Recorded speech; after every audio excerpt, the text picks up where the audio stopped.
नमस्कार. BPSA विचारधारा या यूट्यूब चॅनलवर मी अमित आपलं सर्वांचं स्वागत करतो. मागील माझा व्हिडिओ छत्रपती शिवाजी महाराजांच्या जयंतीनिमित्तानं एका विशिष्ट अशा शीर्षकाखाली मी टाकला होता की शिवशाही संपल्यानंतर मोगलाई येण्याऐवजी पेशवाई कशी आली. ह्या शीर्षकाच्या अंतर्गत टाकलेल्या व्हिडिओला अनेक सकारात्मक आणि नकारात्मक अनेक प्रतिक्रिया आल्या, परंतु अनेक लोकांनी त्या व्हिडिओला पाहिलं, अनेक लोकांनी पॉझिटिव्ह असा रिस्पॉन्स दिला आणि खूप जास्त मोठ्या प्रमाणावर तो व्हिडिओ व्हायरल करण्याचा प्रयत्न केला. मी सर्वांचा धन्यवाद देतो. परंतु या ठिकाणी आवर्जून एक गोष्ट सांगू इच्छितो की छत्रपती शिवाजी महाराजांच्या जयंतीच्या निमित्तानं जो व्हिडिओ टाकण्यात आला होता त्या व्हिडिओचा मुख्य उद्देश खऱ्या अर्थानं इतिहासाची समीक्षा करणं आणि इतिहासाचा मागोवा घेऊन सत्याचं आकलन करण्याचा प्रयत्न करणं हा एकमेव उद्देश त्या व्हिडिओ मागील होता. आज मी तुमच्या समोर जे काही तथ्य मांडण्याचा प्रयत्न करणार आहे तो खऱ्या अर्थानं छत्रपती शिवाजी महाराज, छत्रपती संभाजी महाराज आणि एकंदरीतच स्वराज्याच्या संदर्भाने ज्या काही इतिहासामध्ये गोष्टी लिहिलेल्या आहेत आणि वर्तमानात त्याचं आकलन करताना अनेकांमध्ये जो संमिश्र स्वरूपाचा संभ्रम निर्माण झालेला आहे, या संभ्रमाचं निराकरण करण्यासाठी हा व्हिडिओ टाकण्याची आवश्यकता आहे. मागील व्हिडिओमध्ये मी जो दृष्टिकोन तुमच्या समोर ठेवला होता तो हा होता की अनेक विद्वानांनी छत्रपती शिवाजी महाराजांच्या जीवनाचं, त्यांच्या स्वराज्याचं अनेक पैलूंनी अध्ययन केलेलं आहे, परंतु डॉक्टर बाबासाहेब आंबेडकरांनी सुद्धा एक अप्रोच छत्रपती शिवाजी महाराजांच्या जीवनाचं अध्ययन करताना ठेवलेला आहे आणि त्या अप्रोचचा, त्या दृष्टिकोनाचा खऱ्या अर्थानं फार नंतरच्या काळामध्ये अध्ययन करण्यात आलं नाही किंवा बाबासाहेब डॉक्टर आंबेडकरांनी जो दृष्टिकोन ठेवला होता त्या दृष्टिकोनाकडे अनेक विद्वानांनी दुर्लक्ष केलं. परंतु तो दृष्टिकोन छत्रपती शिवाजी महाराजांना केवळ मात्र एक योद्धा म्हणून किंवा मोगलांचा विरोधक म्हणून किंवा मुस्लिम आक्रांतांचा विरोधक म्हणून गड आणि किल्ल्यांपुरतं छत्रपती शिवाजी महाराजांना पाहणं किंवा त्यांच्या इतिहासाला पाहणं हे खऱ्या अर्थानं समर्पक नाहीये.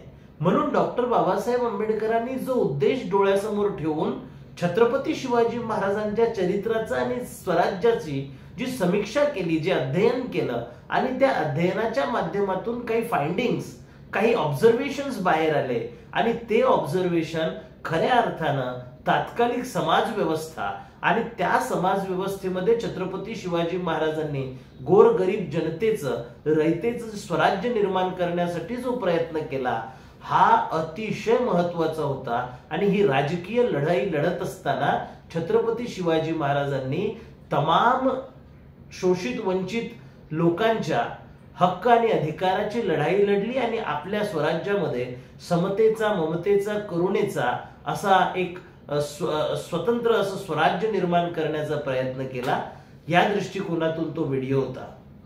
त्याचबरोबर वर्तमान परिस्थितीमध्ये अँथ्रोपॉलॉजिकल मानववंशशास्त्राच्या आधारावर डॉक्टर बाबासाहेब आंबेडकरांनी, कारण डॉक्टर बाबासाहेब आंबेडकर हे मानववंशशास्त्रज्ञ होते आणि अँथ्रोपॉलॉजिकल एव्हिडन्सच्या आधारावर बाबासाहेब आंबेडकरांनी महार आणि मराठे हे एकाच वंशाचे लोक आहेत ह्या गोष्टीवर सुद्धा थ्रस्ट देऊन काही गोष्टी मांडण्याचा प्रयत्न केलेला आहे. आज आपण हे पाहण्याचा प्रयत्न करणार आहोत की छत्रपती शिवाजी महाराजांचा आणि स्वराज्याच्या संदर्भाने अनेक विद्वानांनी, इतिहासकारांनी आपापली मतं नोंदवलेली आहेत. ह्या इतिहासकारांमध्ये दोन प्रकार पडतात. एक, छत्रपती शिवाजी महाराज, संभाजी महाराज आणि स्वराज्याची सकारात्मक दृष्टिकोनातून क्रिटिसिझम करणं आणि दुसरं नेगेटिव्ह प्रक्रियेतून छत्रपती शिवाजी महाराज आणि संभाजी महाराज आणि स्वराज्याची समीक्षा करणं किंवा क्रिटिसिझम करणं. या दोन्ही या दोन्हीही गटांमध्ये ज्या इतिहासकारांची एक फळी निर्माण झालेली आहे ती फळी समजून घेणं महत्वाचं आहे। यदुनाथ सरकार हे एक मोठे इतिहासकार आहेत आणि त्यांनी छत्रपती शिवाजी महाराजांचा इतिहास मांडताना शिवाजी महाराजांवर त्यांनी खूप जास्त माहिती आणि खूप जास्त छत्रपती शिवाजी महाराजांचं विस्तृतीकरण करून मांडणी केलेली आहे। परंतु संभाजी महाराजांच्या संदर्भाने बोलत असताना यदुनाथ सरकार संभाजी महाराजांना एक बेपर्वा ऍडमिनिस्ट्रेटर म्हणून त्यांनी नमूद केलेलं आहे। छत्रपती संभाजी महाराजांची कारकीर्द ही बेपर्वा आहे। छत्रपती संभाजी महाराज हे जास्त लक्झुरियस लाईफ किंवा अतिशय आरामदायी जीवन जगण्यावर जास्त महत्व देत होते।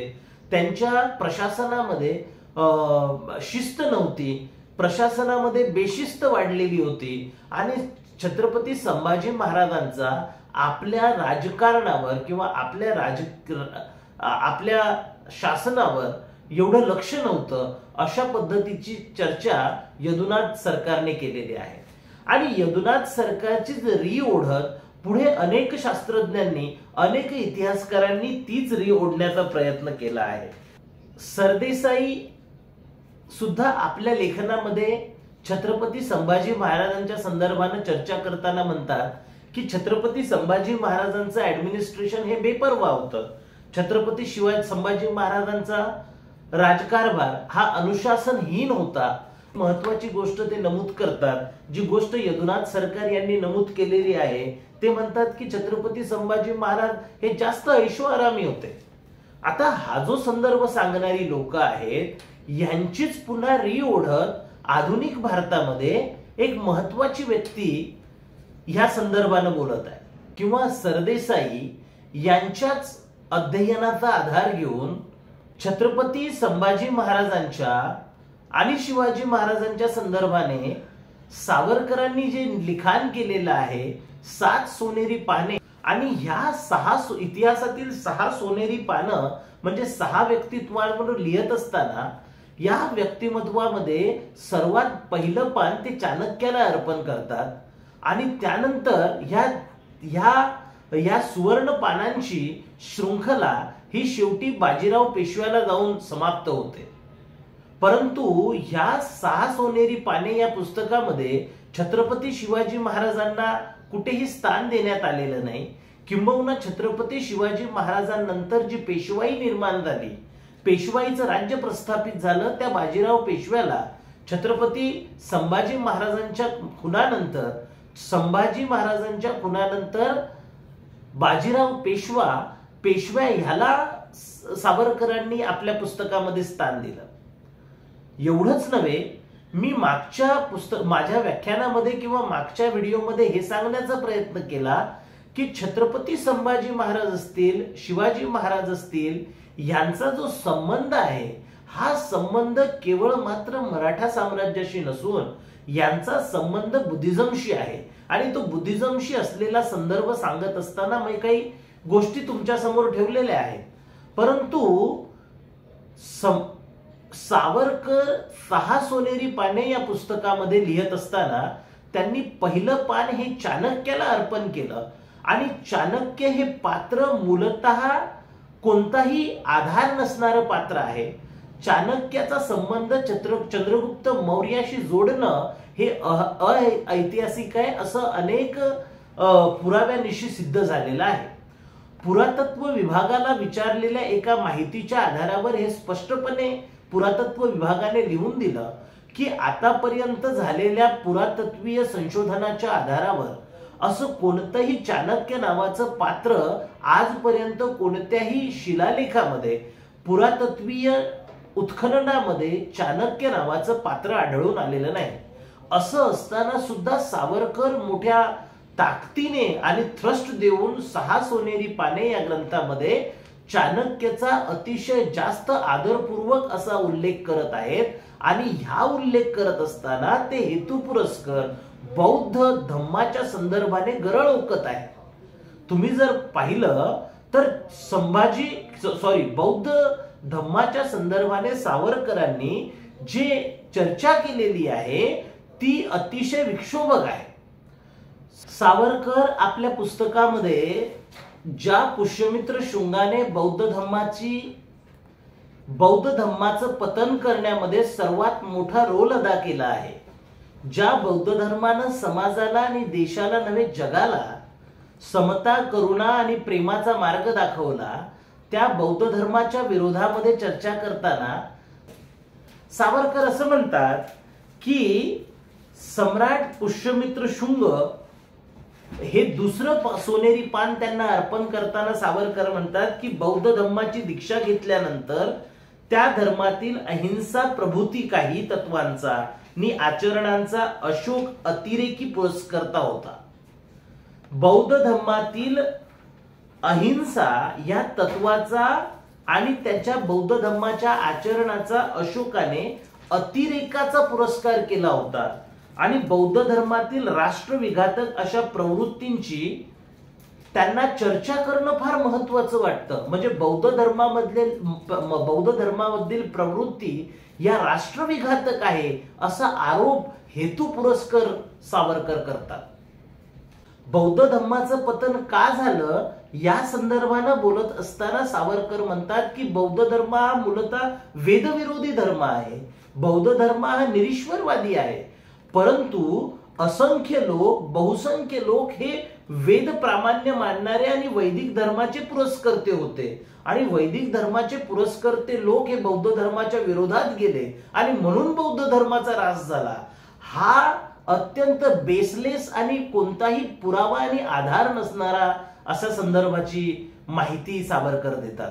खरं तर बौद्ध धर्माच्या ऱ्हासामध्ये doctor Babasaheb Ambedkar revolution and counter revolution या ग्रंथामध्ये अतिशय सप्रमाण सिद्ध करतात की पुष्यमित्र शुंग या ब्राह्मण सेनापतीने मौर्य साम्राज्यामध्ये आल्यानंतर त्याने बौद्ध धर्माचा ऱ्हास करण्यासाठी पुष्यमित्र शुंगानं बृहद्रथाची हत्या केली आणि बृहद्रथाची हत्या करून बौद्ध साम्राज्याचा नायनाट करण्याचा प्रयत्न केला. तर शुंग या ब्राह्मणाने बृहद्रथ मौर्याची आणि मौर्य साम्राज्याचा शेवटचा राजा बृहद्रथाची हत्या करणं आणि ह्या हत्या करणाऱ्या पुष्यमित्र शुंगाचं ग्लोरिफिकेशन सावरकर मोठ्या आनंदानं आपल्या 7 सोनेरी पाने या ग्रंथामध्ये करतात. बुद्धाचा आत्यंतिक अहिंसा हा राष्ट्रद्रोह आहे आणि राष्ट्रद्रोही कृत्य असल्याचा दावाही ते त्या ठिकाणी करतात. शिवाजी महाराजांच्या संदर्भानं आणि संभाजी महाराजांच्या संदर्भानं बोलताना ते असं म्हणतात की संभाजी महाराज कसे होते तर शिवाजी महाराजांसारखा कर्ता पुढारी कालावश झाल्यानंतर त्यांच्या जागी संभाजी सारखा शूर पण नाकर्ता पुत्र आल्याने नेतृत्व घालविण्याच्या योग्यतेच्या जोडीला संभाजीमध्ये रागीट स्वभाव आणि मदिरा आणि मदिराक्षी यांच्याविषयी अत्यंत आसक्ती या दुर्गुणांची त्याने भर होती. मी माझ्या पहिल्या व्हिडिओमध्ये हे सांगितलं होतं की जोहार हा शब्द अतिशय महत्वपूर्ण शब्द आहे आणि बाबासाहेब आंबेडकरांनी महाराष्ट्रातील मराठा आणि महार हे एका रेसची लोक आहे, एका वंशाची लोक आहेत हे सिद्ध करण्यासाठी अँथ्रोपॉलॉजिकल विज्ञानाच्या आधारावर जोहार या शब्दाचा एक हायपोथेटिकली वापर केला आणि बाबासाहेब आंबेडकरांनी हे सिद्ध करण्याचा प्रयत्न केला की छत्रपती शिवाजी महाराज आणि तात्कालिक सर्व मराठे जोहार या अभिवादनाचा स्वीकार करायचे आणि त्याच वेळेला महार लोक सुद्धा जोहार हा शब्द वापरत असत अभिवादनासाठी. बाबासाहेब आंबेडकरांनी रिव्हॉल्युशन आणि काउंटर रिव्हॉल्युशन हा जो ग्रंथ लिहिला आणि काउंटर रिव्हॉल्युशन हे ब्राह्मणवादी पुष्यमित्र शुंगाने निर्माण केलेलं काउंटर रिव्हॉल्युशन या संदर्भानं चर्चा करताना बाबासाहेब आंबेडकर म्हणाले की जोहार हा शब्द खऱ्या अर्थानं मराठा आणि महार या दोघांना जोडणारा एक दुवा आहे. परंतु 1948 ला रिव्होल्युशन आणि काउंटर रिव्होल्युशन या ग्रंथाला सावरकर प्रत्युत्तर देताना 1963 ला आपला ग्रंथ प्रकाशित करतात 6 सोनेरी पाने आणि या ग्रंथामध्ये सावरकर जोहार या शब्दाचा अर्थ सांगताना म्हणतात की जोहार हा शब्द जयहर या शब्दापासून आलेला आहे आणि जयहर ही लढाईची प्रेरणा देणारा शब्द आहे. खरं तर सावरकरांकडे शब्द प्रामाण्याची किंवा अँथ्रोपॉलॉजीची कोणतेही अध्ययन नाहीये. मानव वंशशास्त्राच्या संदर्भाने कोणतंही अध्ययन, कोणतीही डिग्री सावरकरांकडे नाहीये जी डॉक्टर बाबासाहेब आंबेडकरांकडे आहे. बाबासाहेब आंबेडकर हे जगविख्यात अँथ्रोपॉलॉजिस्ट आहेत. त्यांच्या अभ्यासाचा विषय अँथ्रोपॉलॉजी आहे आणि त्या विषयाच्या आधारावर बाबासाहेबांनी मराठा आणि मराठे हे एका रेसचे लोक आहेत हे सिद्ध करण्याचा प्रयत्न केलाय. परंतु त्याला काउंटर करण्यासाठी जोहार हा शब्द जयहर या शब्दापासून आलेला आहे आणि हर हा शिवाचा पर्यायवाची शब्द आहे अशा संदर्भाचा युक्तिवाद करण्याचा प्रयत्न सावरकर करतात. परंतु सावरकरांचा कोणत्याही या विषयाने कोणतंही अध्ययन नाही आणि बेसलेस अशा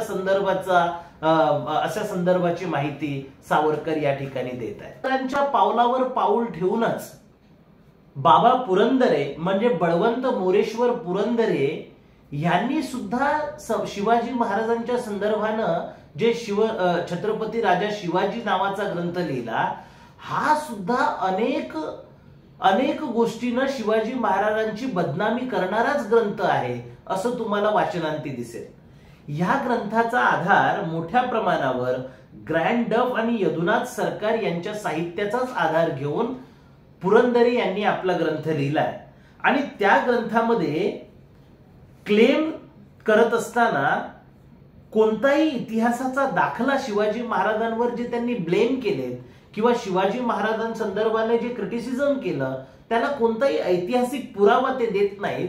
किंबहुना काल्पनिक कथांच्या आधारावर त्यांनी आपला ग्रंथ लिहिण्याचा आणि शिवाजी महाराजांचं चरित्र लिहिण्याचा प्रयत्न केला. परंतु हे चरित्र कमी, चरित्र हनन जास्त आहे असं तुम्हाला दिसेल. मधील ब्राह्मणांचा उदोउदोच मोठ्या प्रमाणावर करण्यात आलेला आहे आणि संभाजी महाराजांची बदनामी करण्याचा सुद्धा प्रयत्न त्या ग्रंथामध्ये करण्यात आलेला आहे. मासाहेब जिजाऊ आणि शहाजीराजे यांच्यामध्ये सातत्यानं वाद होत होते आणि शहाजीची जिजाऊ ही नावडती बायको आहे असा नालायकीचा उच्चांक गाठणारा असा जो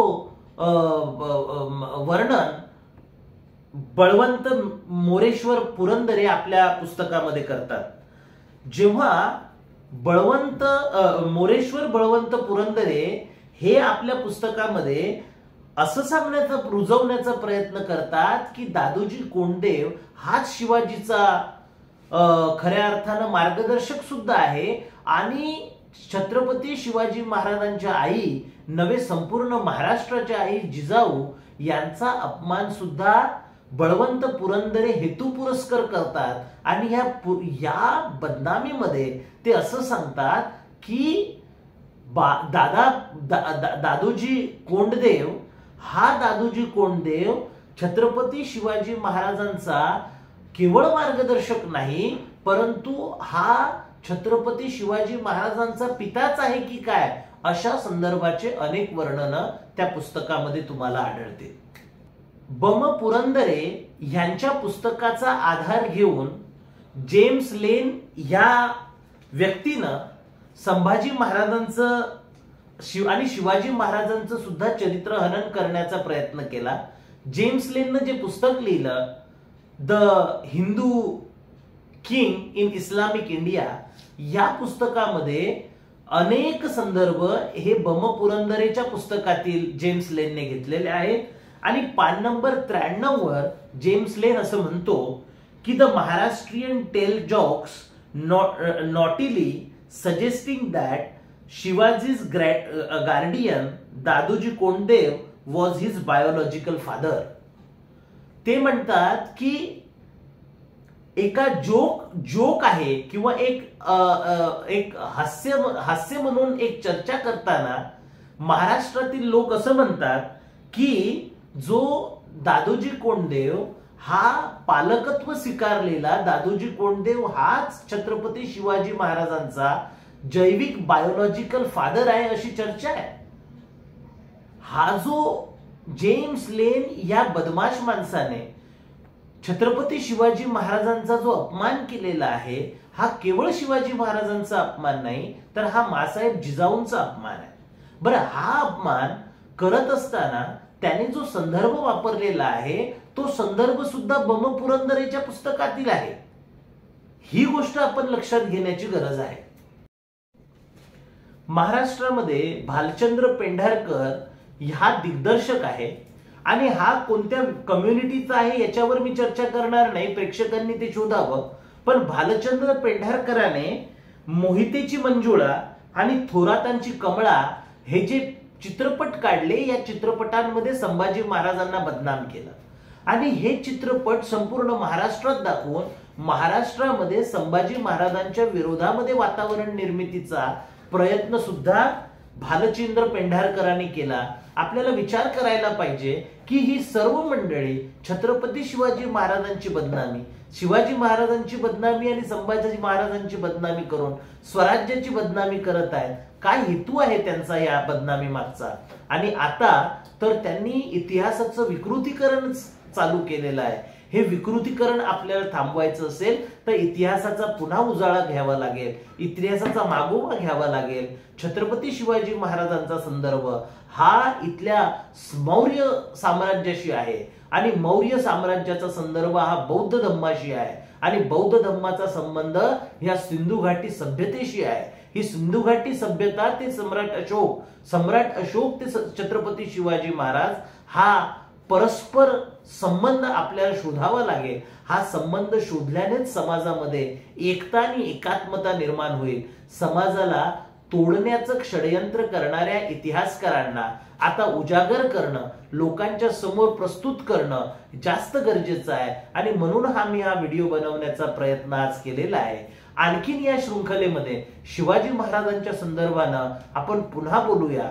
तद्वतच मी या ठिकाणी थांबतो। आपण मला ऐकलं, हा व्हिडिओ पाहिला याबद्दल मी तुमचे धन्यवाद देतो। हा व्हिडिओ जर तुम्हाला आवडला तर निश्चितपणे याला लाईक करा, जास्तीत जास्त कमेंट करा आणि ज्या लोकांनी हे चॅनल सबस्क्राईब केलेलं नसेल त्यांना मी विनंती करतो की त्यांनी हे चॅनल सबस्क्राईब करावं। आता या ठिकाणी आपण थांबूया। नवीन एपिसोड घेऊन शिवाजी महाराजांच्या संदर्भानं, संभाजी महाराजांच्या संदर्भानं आणि स्वराज्याच्या विरोधकांच्या विरोधामध्ये आपण एकत्र येण्यासाठी हा व्हिडिओ समाज जागृतीसाठी या ठिकाणी मी सादर करणार आहे। आज आपण थांबूया। धन्यवाद। जय शिवराय, जय भारत।